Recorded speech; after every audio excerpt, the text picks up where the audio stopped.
ओडिशार अवसर प्राप्त शिक्षक संघर 2 दिनिया प्रस्तुति बैठक पुरी ठारे अनुष्ठित होईछि।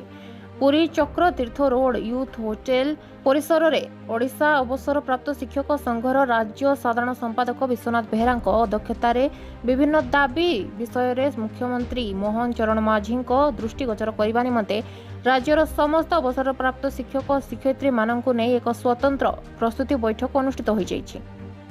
पुरी धीरेन मिश्र रिपोर्ट, टाइम्स ओडिया। विश्वनाथ बेहेरा राज्य अवसर प्राप्त शिक्षक संघर युग्म साधारण संपादक। आज्ञा जो 2 दिन कर्मशाला चलती विस्तृत विवरणी रखना कर्मशाला नुहे ये हूँ आमर कर्मशाला सह अवसर प्राप्त शिक्षक संघर वार्षिक सम्मिलनी।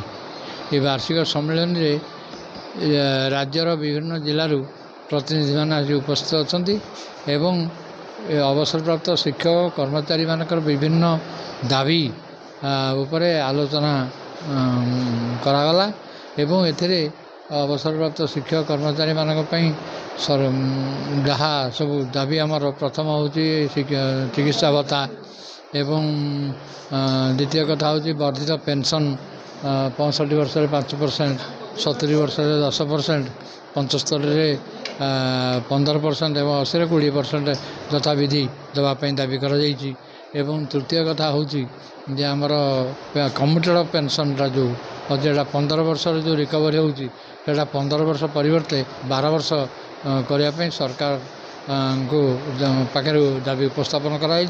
ये संक्रांत दाबी पत्र माननीय मुख्यमंत्री मोहन चरण माझी पाखे दि जाए प्रदान करा जाइछि। तापर तुरंत कार्यानुष्ठान ग्रहण करने आज सम्मेलन दाबी रखुच्छी। 24 वर्ष सरकार पाखे आम ये दाबी रखी किंतु से सरकार ये कथा के प्रति कर्णपात करना आशा करुचु ये नूतन सरकार माननीय मोहन चरण माझी माननीय मुख्यमंत्री मोहन चरण माझी आमर ये दाबी को उपयुक्त भाव अनुध्यान करी कार्यानुष्ठान ग्रहण करें।